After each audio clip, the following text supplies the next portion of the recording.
everyone, and welcome to the Deep Dive. Today, we're trying something a little different. We want to get you really in the know. Yeah, instead of chasing, a dozen different headlines. Exactly. We're taking a magnifying glass to just one single day.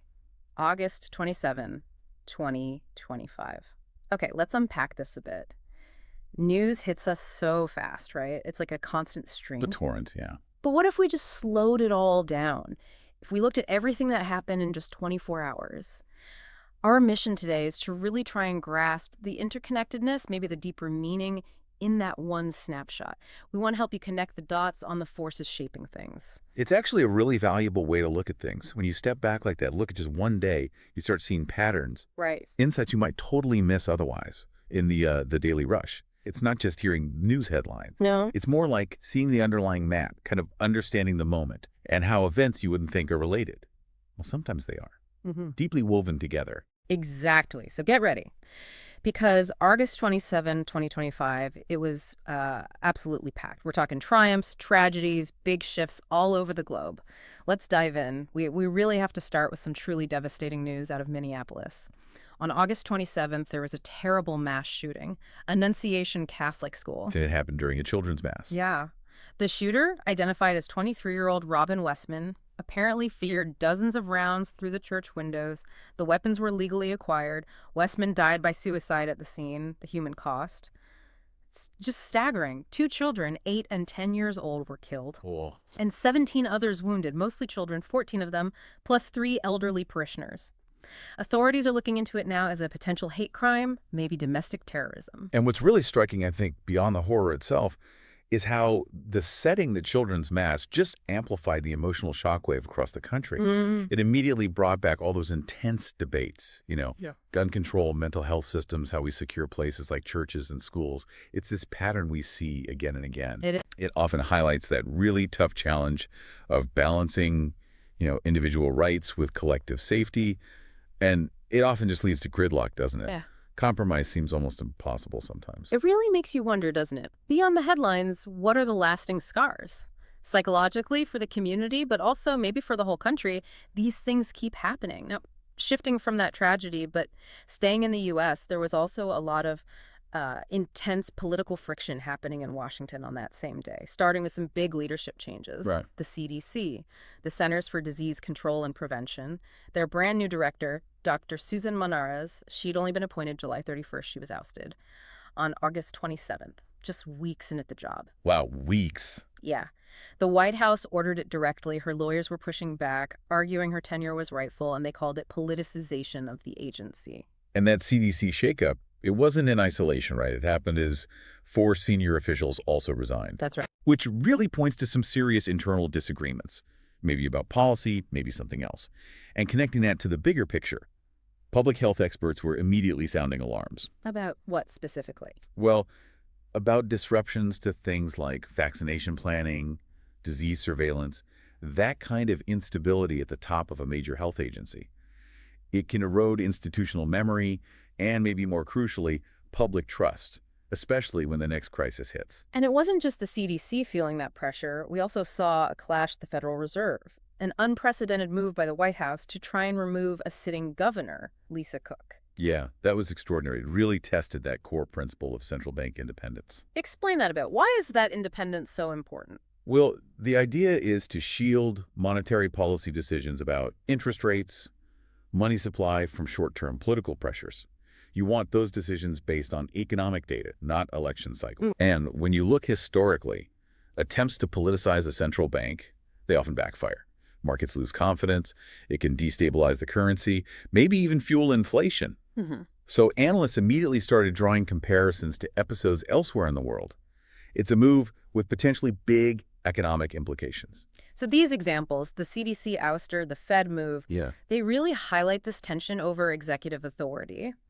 But it wasn't just internal personnel shifts. The administration was also asserting control more visibly. How so? The Department of Transportation formally took back management of Union Station in Washington, D.C.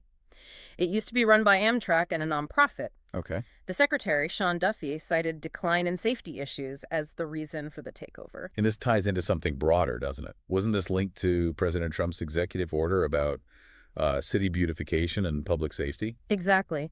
Which was being enforced partly with National Guard deployments in D.C. Right. And the reaction to the Union Station takeover was pretty divided, I remember. Some people felt it was a needed step for an important landmark. Mm. Others saw it as, federal overreach, stepping on local D.C. autonomy. It's that classic federal versus local control debate playing out again. And the administration even signaled it was ready to expand that model, using the National Guard potentially in other big Democratic-run cities. Chicago and New York were mentioned. Mm. And that raises a really important question, doesn't it?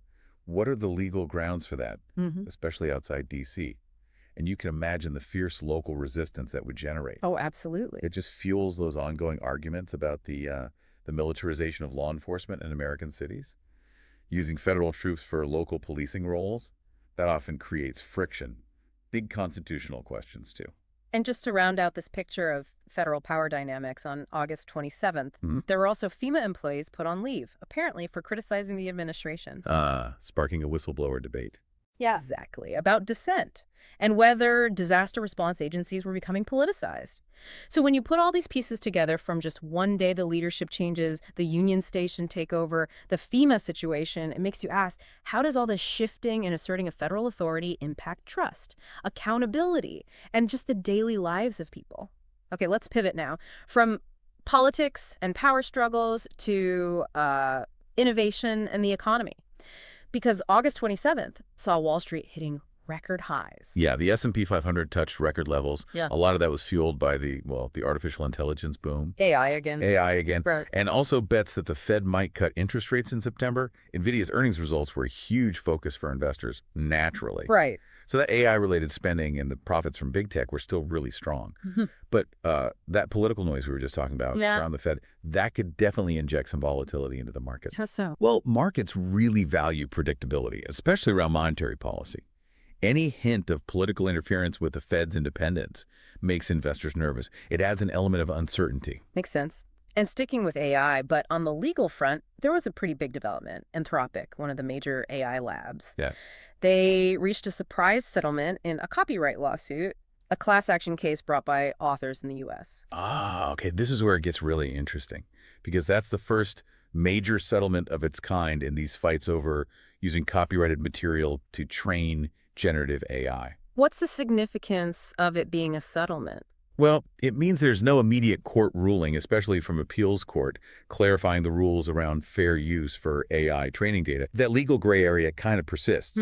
But the settlement itself, the terms of it, even if they're private, could really start to shape how companies compensate creators, how they license data. It might set a precedent or at least influence industry practices for handling intellectual property in the AI age. It definitely makes you think, right? What are all the ripple effects from AI's explosive growth? Not just the tech itself, but the legal fights, the impact on creators, maybe even on your own digital life and the content you see. Okay, moving from the digital back to the physical world. A big infrastructure milestone here in the U.S. Amtrak rolled out its new generation Acela trains. The next-gen Acela. Yep, in the Northeast Corridor.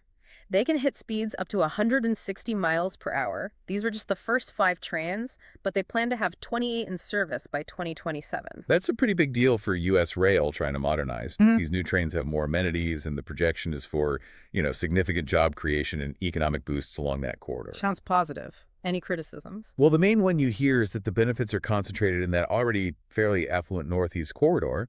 Does it help the rest of the country? Maybe not directly, but it's still a major investment in faster, potentially greener public transport. Right. A step forward. And speaking of moving fast, August 27th was also a huge day for SpaceX. They seem to have a lot of those. What happened? A record 30th flight for one of their Falcon 9 boosters, B1067. It launched 28 Starlink satellites. 30 flights on one booster. That's incredible reusability. Isn't it? And on the same day, they had a smooth test flight of Starship from Texas, apparently the first completely clean run of 2025 for that system. Wow. Okay, so dual milestones, that really shows their dominance in the launch market right now, and also that steady progress on Starship, their big bet on fully reusable heavy lift. And Starship is key for NASA's plans too, right? Absolutely. It's central to the Artemis program for getting back to the moon sustainably. Being able to launch large components relatively cheaply is crucial for building lunar bases and eventually, for those Mars ambitions. It makes it seem much more feasible economically. So from high-speed trains connecting cities to rockets reaching for Mars, how is all this innovation actually reshaping how we move, how we do business, maybe even our future beyond Earth? It's happening so quickly. Now let's turn to some shifting trade winds, international frictions. The U.S. doubled tariffs on most imports from India. Doubled. Wow. Yeah, some categories went up as high as 50%. That puts huge pressure on Indian industries already dealing with slower exports. Hmm. And that kind of move really complicates things, doesn't it? Even though the U.S. and India are aligning more closely on, say, technology and defense issues, Right. these trade actions create friction. Businesses might have to rethink supply chains. India might consider retaliating. It's not just economics. It's a diplomatic signal, too, Sure. potentially affecting those broader strategic ties. And another trade shift hitting closer to home for some. The U.S. ended the de minimis exemption for imports. The under $800 duty-free limit. Exactly. This is going to hit Canadian small businesses pretty hard, apparently. Many relied on that exemption to sell directly to U.S. customers without import duties. Right. The thinking behind removing it was likely to crack down on, foreign e-commerce giants avoiding taxes and maybe boost U.S. revenue. But the side effect. Well, the warning is significant lost sales for those small Canadian online retailers, maybe layoffs, and potentially higher costs for U.S. consumers if those duties just get passed along. It shows how these broad trade rules can have very specific, sometimes painful, local impacts. So you have to ask, how do these tariff hikes and rule changes actually filter down? How do they affect the global marketplace and potentially, your own budget as a consumer? It's all connected. Okay, let's shift our focus now to global challenges and ongoing international tensions.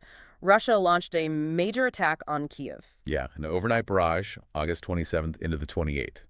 Reports called it one of the largest assaults in months. What was targeted? Energy facilities seem to have been hit hard, causing power cuts, and there were numerous injuries reported. Moscow claimed they were hitting military sites, as they often do. But these kinds of attacks really highlight Ukraine's constant, urgent need for more advanced air defense systems, especially with winter coming on. Right, heating and power become even more critical. Exactly. It just raises the humanitarian stakes in the cities and obviously makes any diplomatic solution even harder to reach. It's part of that strategy of grinding down infrastructure and morale.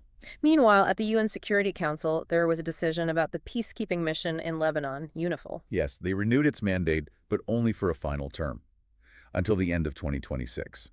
After that, the plan is for an orderly drawdown and withdrawal. A final term. What's the significance of that? Well, it's a compromise, but it raises serious concerns about what happens next. Will there be a security vacuum in southern Lebanon when UNIFIL leaves? Can the Lebanese armed forces truly step up and fill that gap? Especially given the regional instability. Precisely. And Lebanon's own internal political and economic crises. Pulling out a long-standing international force like that, it's a gamble. It could create space for other actors, non-state groups, to gain influence. And speaking of Lebanon, there was some related disruption on the ground. The U.S. envoy Tom Barrack, his trip to the south was interrupted by protests. Yeah, in Tyre and Qiyam. That followed some remarks he made in Beirut that were seen as controversial. What's telling about that incident? It really shows the difficulties, the headwinds the U.S. faces trying to link security measures in the South with political or economic incentives. His comments were criticized by some as infringing on Lebanese sovereignty. And that kind of sentiment can quickly flare up and undermine diplomatic efforts, especially in such a sensitive region with so much history. Okay, let's bring it back to the U.S. for a moment, specifically Minneapolis again, where the Democratic National Committee was meeting. They rejected a resolution calling for an arms embargo on Israel. Right. And this was happening with, intense global focus on the Israel-Gaza war and, crucially, just days after famine had been formally declared in parts of Gaza. Explain what a famine declaration actually means in that context. It's a technical term, but it signifies an absolute catastrophe. It means at least 1 in 5 households face extreme food shortages, over 30% of children are acutely malnourished, and the death rate from starvation and related disease has hit really high levels, like 2 people per 10,000 dying each day. It's the most severe classification. So against that backdrop, the DNC rejects the arms embargo. Yes. And it really laid bare the deep splits within the Democratic Party.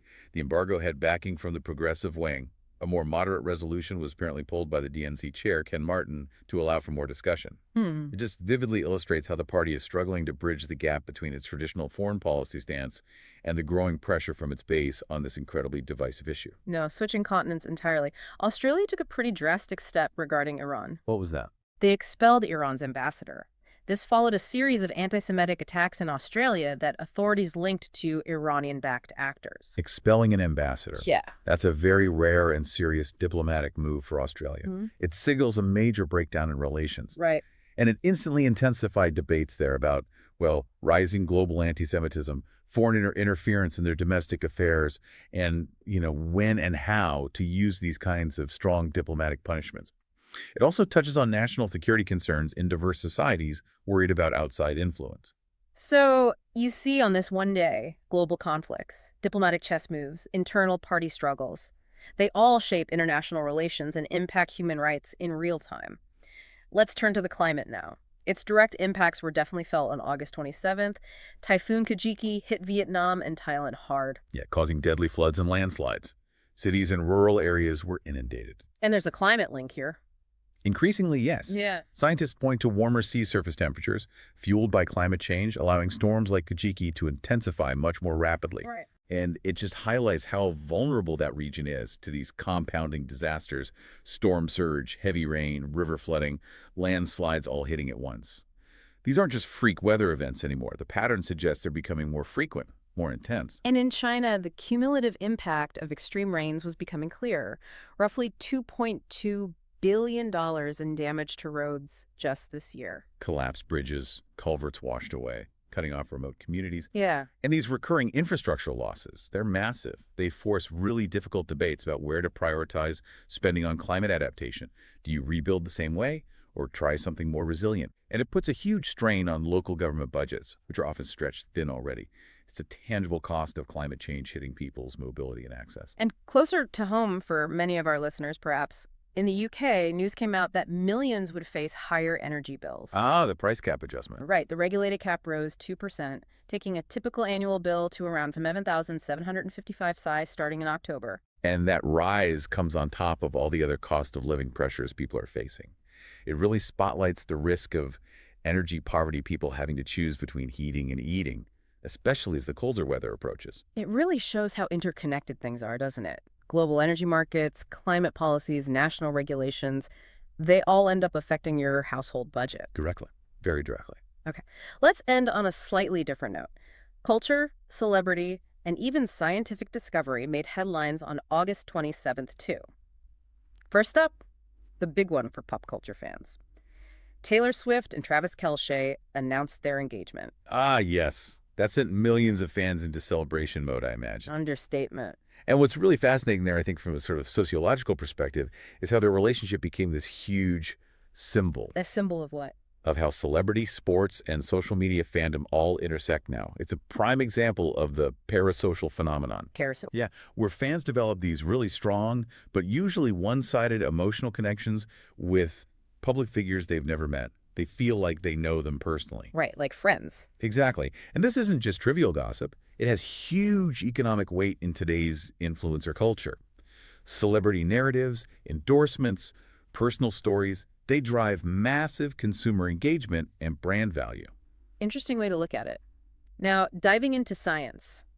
A DNA study made news. It revealed evidence of a previously unknown ancient human lineage in Colombia. From analyzing ancient remains, right? That's significant because it potentially changes our understanding of how South America was populated, the migrations, the genetic diversity way back when. So it fills in a piece of the puzzle. Or maybe adds a new piece we didn't know existed. Yeah. It just underscores how much we still don't know about deep human prehistory and how genetic tools are helping us rewrite those ancient stories. And finally, on the business and culture front, remember the Cracker Barrel brand backlash? Vaguely, yes. What was the issue again? It was a surge in consumer complaints and boycott calls directed at the restaurant chain based on perceived stances they took or didn't take on certain social and political issues. Right. And that episode is really telling about the risks companies face today Yeah. in this hyper-polarized environment, where consumers are increasingly conscious of brands' values, or at least their perceived values, Companies are almost forced to navigate these issues, and a perceived misstep, whether real or imagined, can trigger significant backlash. It shows the power consumers have, especially when they organize online. It really makes you think, doesn't it? How these cultural moments, scientific findings, even brand controversies, how they all reflect deeper things happening in society and maybe how we understand ourselves. Wow. Okay. We have covered so much ground, haven't we? Just from one day, August 27, 2025. It's kind of amazing when you lay it all out. Yeah. From that awful school shooting in Minneapolis to SpaceX launches, record highs on Wall Street, devastating typhoons in Asia, political clashes in D.C. and abroad, even a celebrity engagement, all crammed into 24 hours. So, what's the takeaway? What does it all mean for you listening right now?